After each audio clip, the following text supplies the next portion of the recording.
Hace 2 semanas les comentaba que íbamos a estar hablando del sufrimiento. Me acabo de dar cuenta que no prendimos las luces, pero no hace falta, ¿verdad? Estamos muy oscuros aquí, pero creo que estamos bien. Íbamos a hablar del sufrimiento, y el sufrimiento es parte de nuestra vida diaria. El sufrimiento es parte de nuestra vida. Nos acompaña y nos va a acompañar siempre. Quizá hay algo que yo les puedo garantizar, que es que todos los que estamos aquí hemos sufrido, o estamos sufriendo, o vamos a sufrir, ¿verdad? Entonces son mensajes que siempre son importantes escuchar. También, hermanos, como hace 2 semanas les decía, creo firmemente que va a ser imposible que yo me pare aquí y les explique la mente de Dios en cuanto al sufrimiento, ¿verdad? No voy a intentar hacer eso, porque no creo que pueda ser hecho. Yo creo que esa es una de las cosas que Dios nos va a revelar después, ¿verdad? Dios nos va a revelar cuando venga su Hijo Jesucristo. Pero lo que podemos hacer, hermanos, lo que sí me gustaría que estuviéramos reflexionando por varias semanas es cómo nosotros percibimos el sufrimiento, y cómo nos acompañamos unos a otros, y cómo percibimos que Dios nos acompaña, ¿verdad? Hace 2 semanas le hablaba de 3 doctrinas. ¿Se acuerda? 3 doctrinas del sufrimiento: la caída, la encarnación de Jesús y la nueva creación. ¿Se acuerda? Hablábamos de esas 3 doctrinas hace 2 semanas. La caída, entender que el sufrimiento es parte de la caída del hombre. El sufrimiento es parte de las consecuencias del pecado. La encarnación de Jesús también nos hace entender la esperanza que tenemos, y la nueva creación, hermanos, nos hace también recordar que en esta vida, las personas que son piadosas, esta vida no le va a hacer justicia, ¿verdad? Si una persona vive piadosamente, vive bien, esperando tener una buena vida, quizá esta vida le va a fallar, o no quizá, más bien esta vida le va a fallar, ¿sí? Esta vida le va a fallar, esta vida no va a poder a usted hacerle justicia. Usted va a sentir injusticias durante toda su vida. Pero entonces tenemos la esperanza de un nuevo cielo y una ¿qué? Nueva tierra, de una nueva creación, ¿verdad? Y bueno, vamos a hablar de 2 conceptos esta mañana en cuanto al sufrimiento. Pero primero que nada quiero preguntarle, ¿qué hace usted en su casa con cosas que ya no funcionan? Piénselo un momento, no me lo diga. Piense, ¿qué hace usted en su casa con cosas que ya no funcionan? Y déjeme decirle algo que yo hago, o lo que yo hago siempre. Yo quiero siempre tirar a la basura lo que ya no funciona, y hasta lo que funciona lo quiero tirar, ¿verdad? Muchas veces. Yo tengo, no sé si es una enfermedad o un trauma, o no sé, pero no me gusta tener cosas que no funcionan. No me gusta tener cosas que no uso, ¿verdad? Y constantemente esa es una conversación que tenemos en mi familia, con Valentina y con los niños. Si esto no lo use, sáquelo ya. Si esto no lo use, ¿verdad? No me gusta esa filosofía de algún día lo vamos a usar, ¿verdad? Y digo, bueno, usualmente esos días nunca llegan. Y me encanta ver esos documentales en Netflix del minimalismo. Me encanta, ¿verdad? Cada vez que termino de ver uno, me dan ganas de ir a los cuartos de mis hijos y sacar y tirar todas las cosas que ya no usan, ¿verdad? Usualmente, constantemente yo traigo a la iglesia ropa y bolsas de ropa, y los hermanos como que, ¿por qué traes tantas cosas que no lo usamos, verdad? Yo le puedo decir que es uno de los temas por los que más discutimos mi esposa y yo, ¿verdad? Que a ella no le gusta deshacerse de las cosas, y yo siempre quiero deshacerme de las cosas, ¿verdad? Yo digo, esto ya no sirve, vamos a tirarlo, ¿verdad? ¿Qué hace usted con las cosas que ya no funcionan en su casa?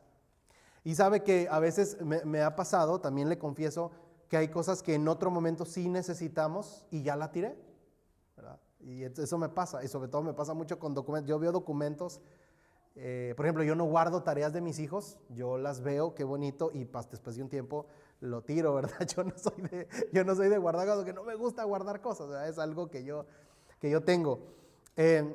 Pero a veces ha pasado que me dice Valentina, oye, ¿dónde está el documento que necesitamos? Y resulta que lo tiré, ¿verdad? No, ya lo tiré, y era un documento de un testamento de $1 millón que nos habían donado, ¿verdad? Y resulta que yo ya lo había tirado a la basura, ¿verdad? Pasa mucho eso, nos pasa muy a menudo, porque a veces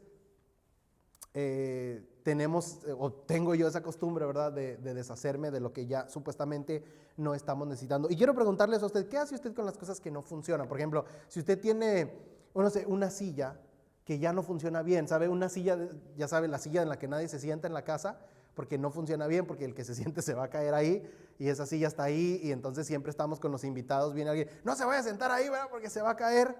Entonces, o algo así, que ya no usemos y que decimos, algún día lo voy a reparar. Entonces tenemos nosotros dos opciones.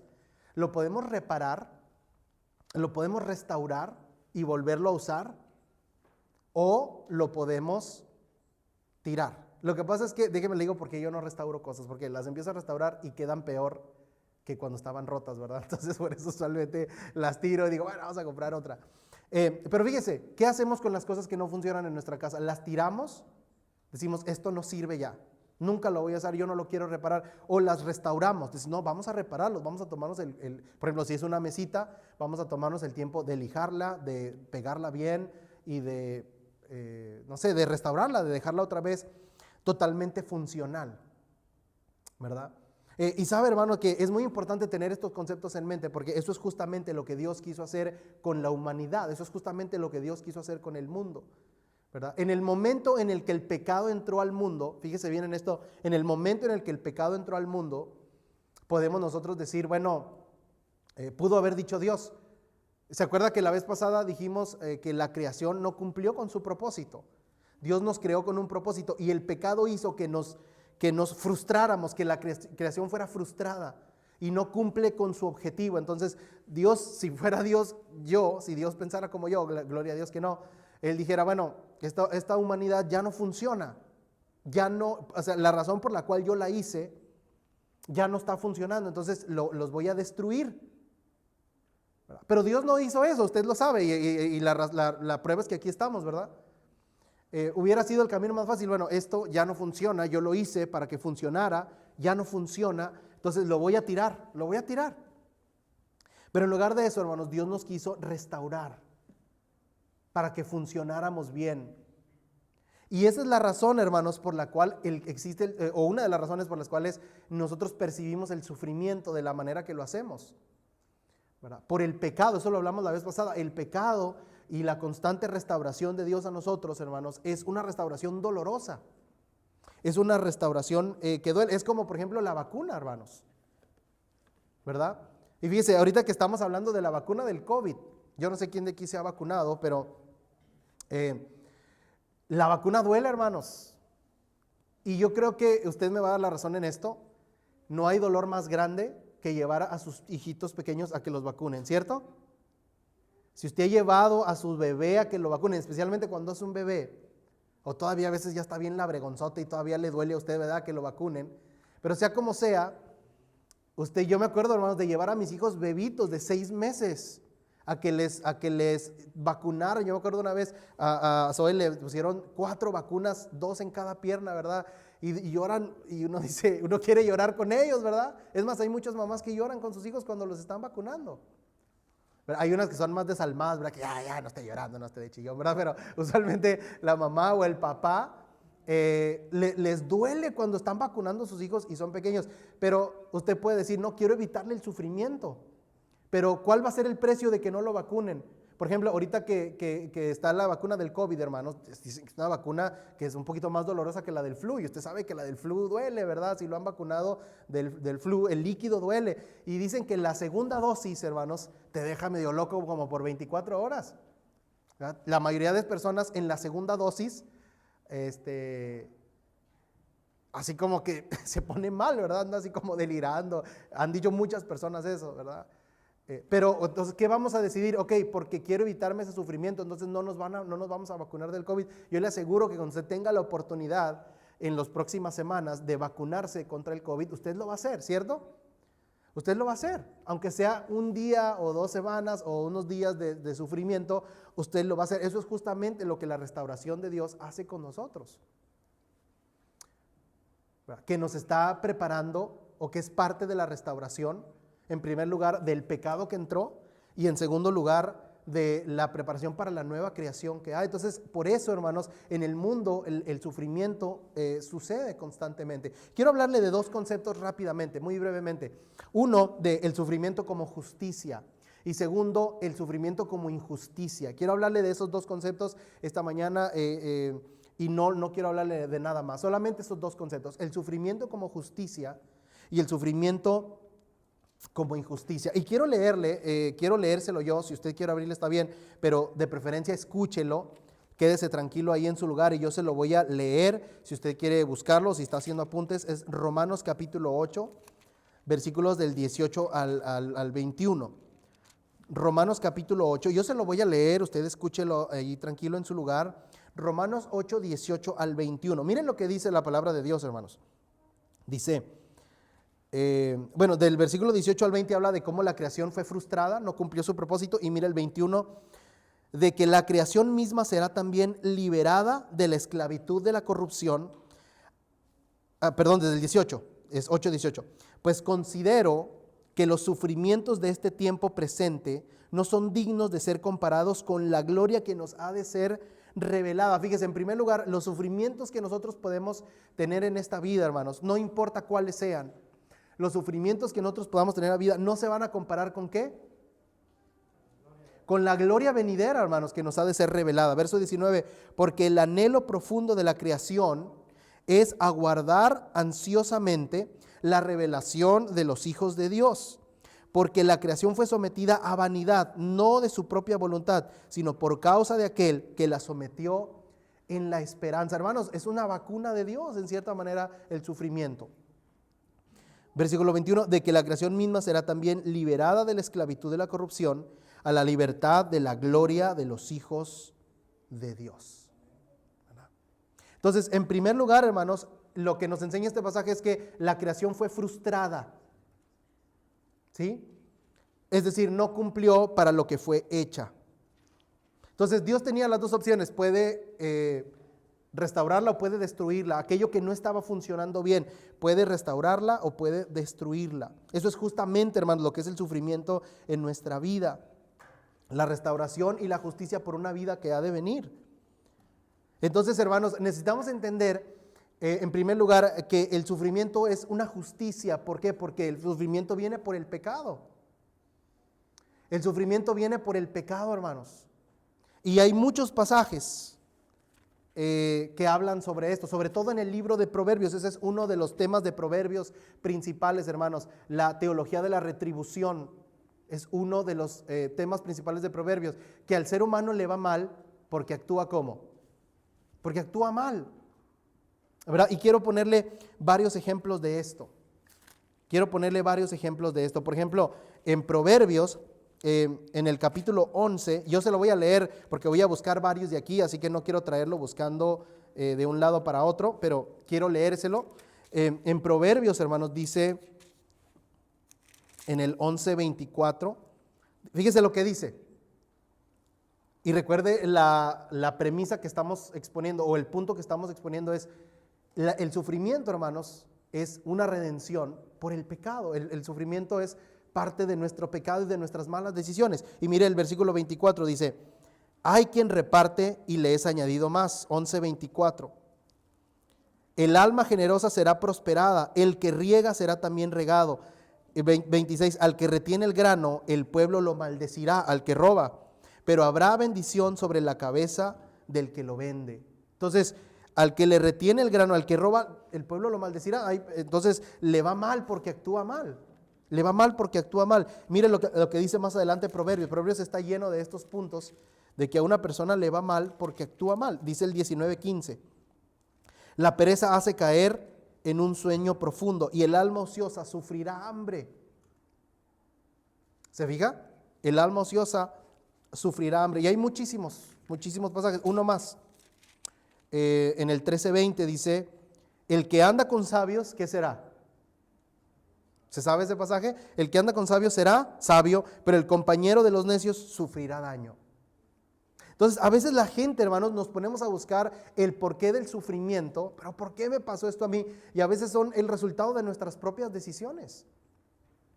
¿verdad? A veces decimos, bueno, Dios mío, estoy sufriendo por causa de Cristo, ¿verdad? Dios mío, estoy sufriendo, ¿por qué Pero fueron tus decisiones. Fueron nuestras decisiones, hermanos. A veces decimos, pero ¿por qué nos pasó esto a nosotros? ¿Por qué les pasa esto a nuestros hijos? ¿Por qué le pasa esto a nuestra familia? Fueron nuestras decisiones. No es culpa de Dios, no es culpa de nadie más, no soy la víctima, son mis decisiones, fueron nuestras decisiones y gran sufrimiento nos lo causamos a nosotros mismos. Entonces, el sufrimiento, hermanos, en cierta manera es una justicia. El sufrimiento, hermanos, es una justicia, es por causa del pecado. Y el sufrimiento es parte de la vacuna, es parte del remedio que nos prepara para la nueva creación. Y ya sé lo que usted está pensando en este momento, es como que,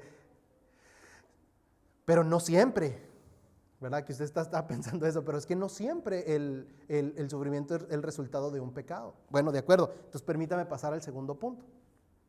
El primer punto, hermanos, es el sufrimiento es como una justicia, el sufrimiento como la justicia. Pero el segundo punto es el sufrimiento como una injusticia.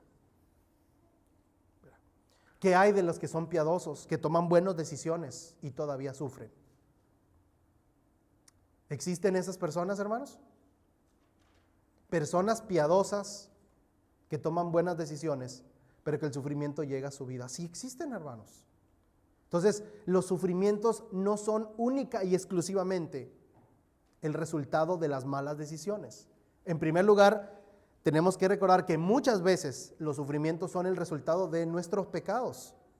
No es por causa de Cristo, no es que usted esté sufriendo por causa de su cristianismo. Es porque a veces tomamos, o muchas veces tomamos malas decisiones. Y debemos recordar y ser honestos con nosotros mismos y decir, bueno, esto pasó en parte porque tomé malas decisiones. Yo pude haber decidido otra cosa y hubiera sido diferente el resultado. Pero también, hermanos, tenemos que reconocer que en la vida hay personas que toman las decisiones, que toman buenas decisiones, que están cerca de Dios y que sufren, hermanos. ¿Qué pasa con ellos? Bueno, mire, lo que pasa es que en la sabiduría, en los libros de sabiduría del Antiguo Testamento, hermanos, Proverbios fue escrito para recordarnos que el sufrimiento es el resultado de las malas decisiones. Pero Job y Eclesiastés son dos libros, hermanos, escritos para recordarnos que aún el que es piadoso, ¿qué le va a pasar? Va a sufrir. El Antiguo Testamento funciona así, hermanos. Lo que pasa es que nosotros a veces leemos el Nuevo Testamento como el Antiguo.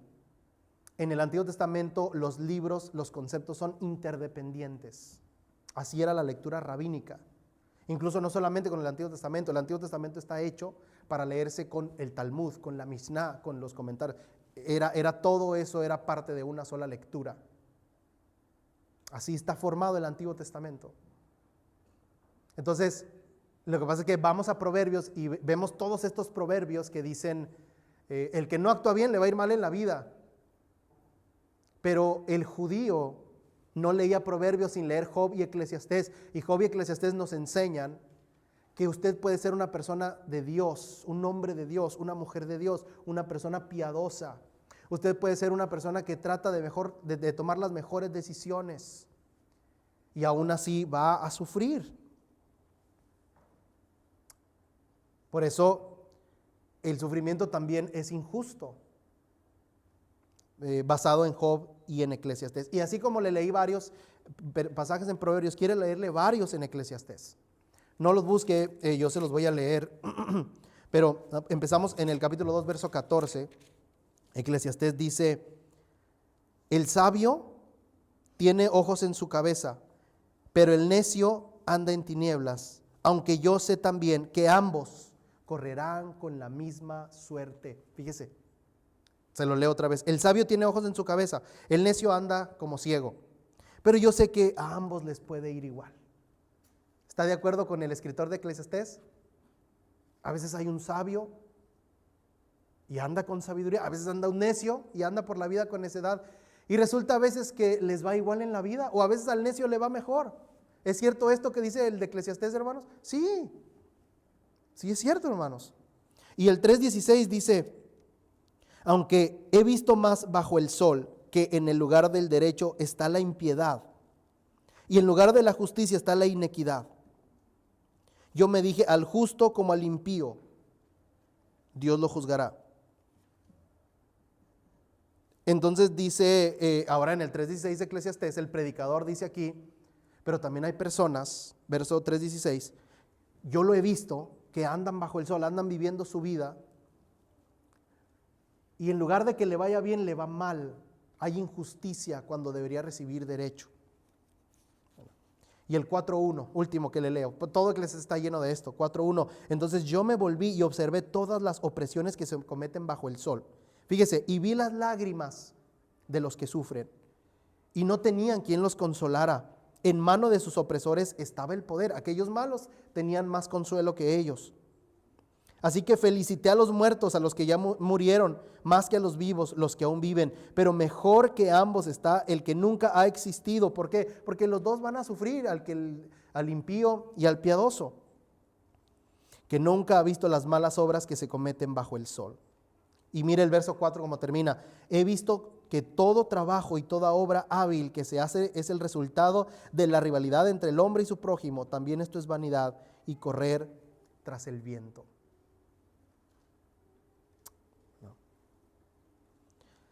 Entonces, hermanos, la conclusión a la que llegamos leyendo Eclesiastés y leyendo Job es que el piadoso también sufre.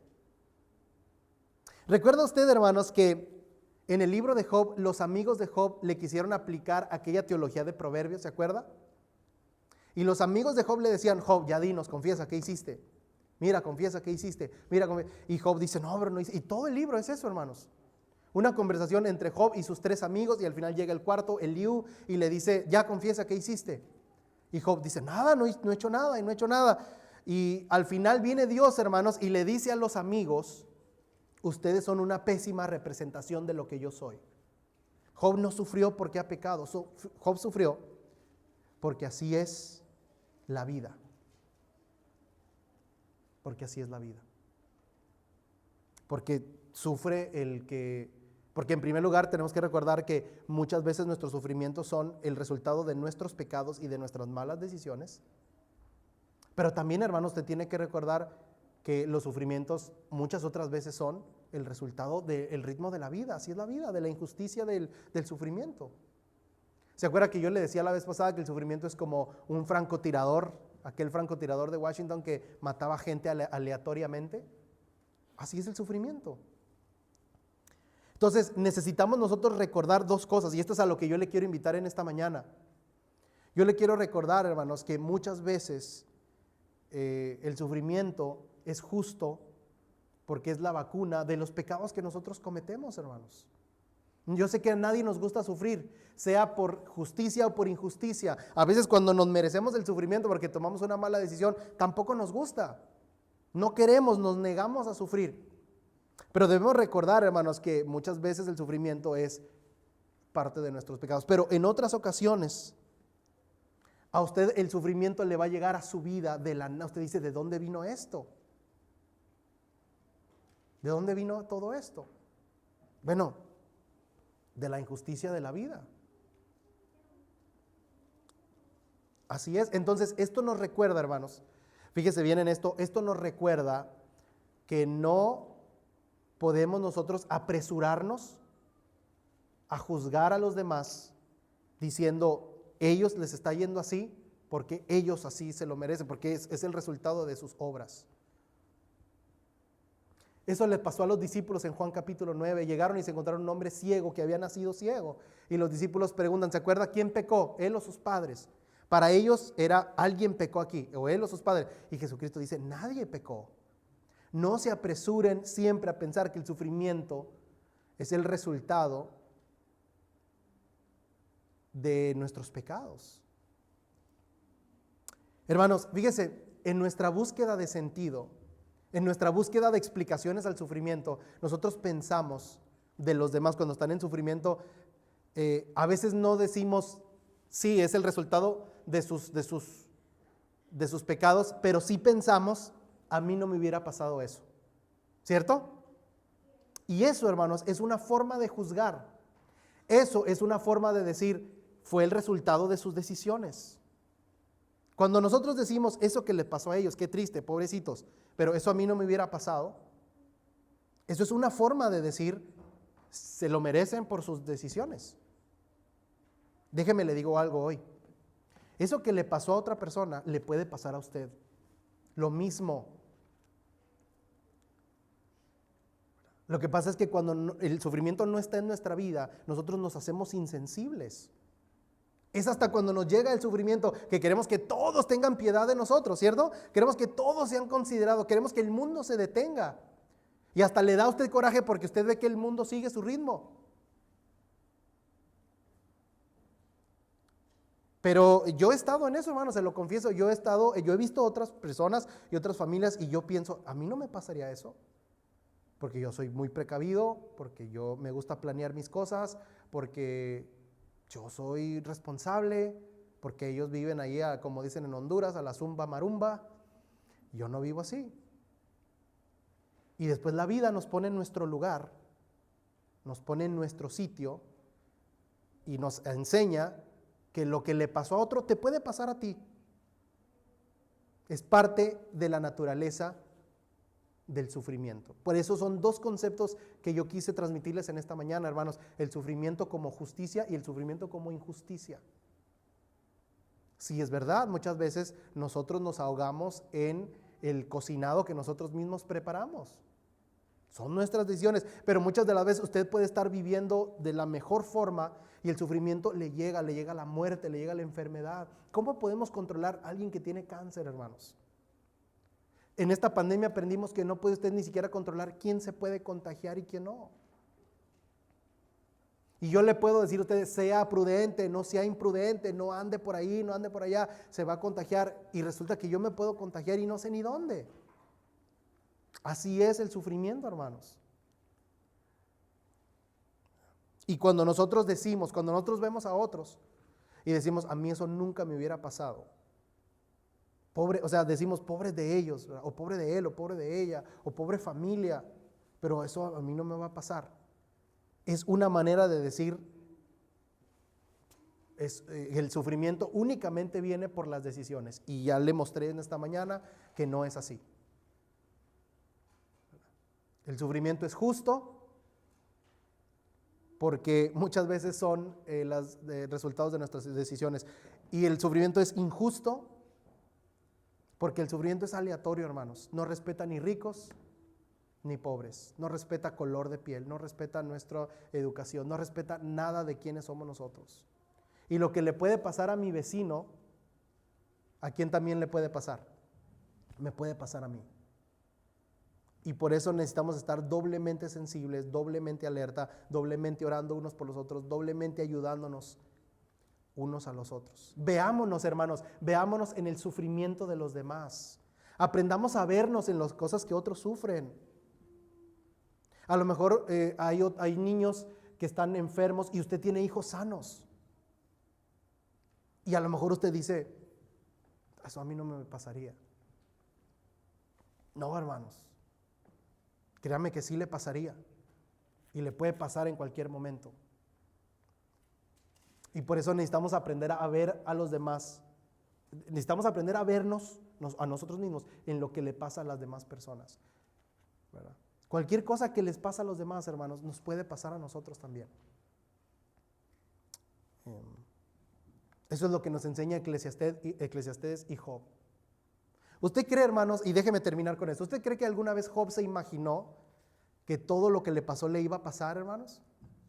Imagínense a Job paseando antes de esto, Job paseando por ahí en su casa y veía por ahí algún vecino enfermo y decía, ay, pobre vecino, ¿verdad?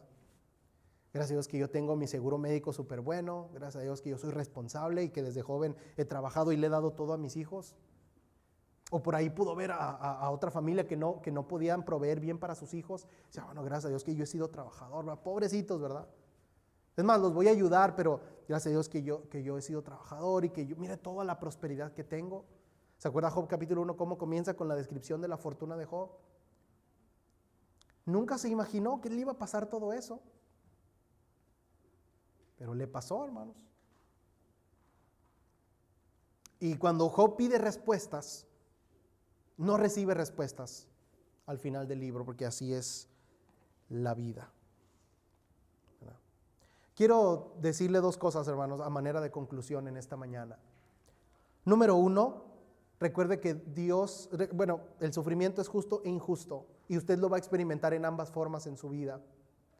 Usted va a experimentar las consecuencias de sus malas decisiones y de sus pecados, pero también usted va a experimentar el sufrimiento que vino de la nada de forma injusta, porque así es la vida.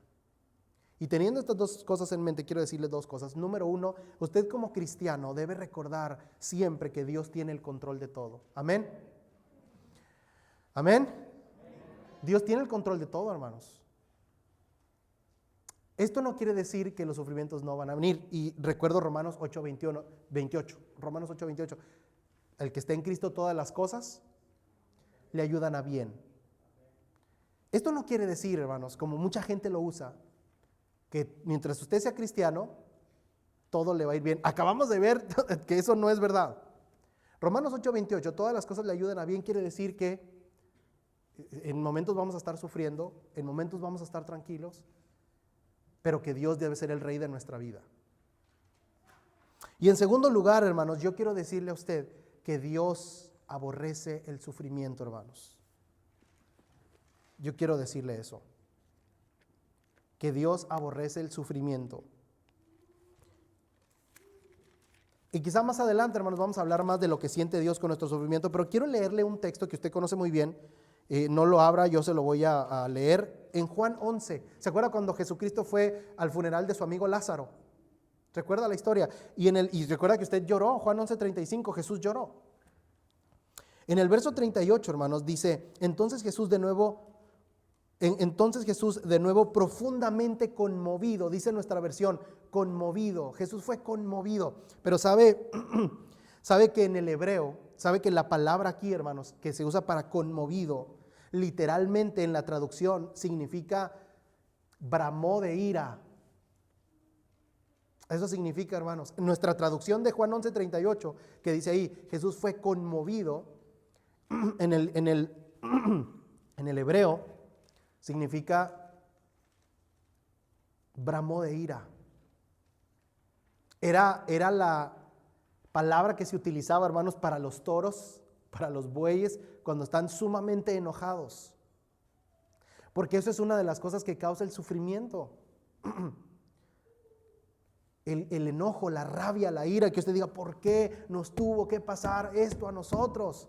Y déjeme le digo, hermanos, que Jesús sintió eso, hermanos, cuando Él está en la tumba, ahí en el pie de la tumba, hermanos. En lugar de decir, a ver, todos tranquilos, yo soy Dios, todo va a estar bien. Jesús dice, ¿por qué se tuvo que morir mi amigo? ¿Por qué nos tuvo que pasar esto a nosotros? Lleno de ira, hermanos.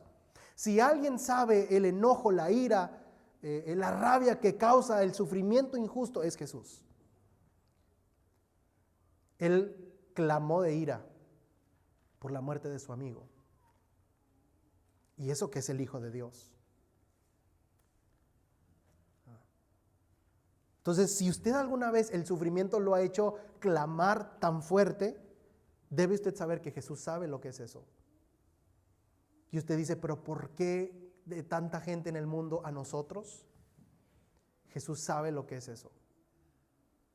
En Juan 11:38. Jesús estaba tan lleno de ira por el sufrimiento, hermanos. Dios aborrece el sufrimiento, ¿verdad? Esto, hermanos, que nos ayude a nosotros a vivir confiados en nuestro Dios, a ser prudentes con nuestras decisiones, porque nos van a traer dolores de cabeza, pero también a saber que el sufrimiento es aleatorio, ¿verdad? Y a confiar y a refugiarnos en Dios constantemente. Que Dios les bendiga, hermanos.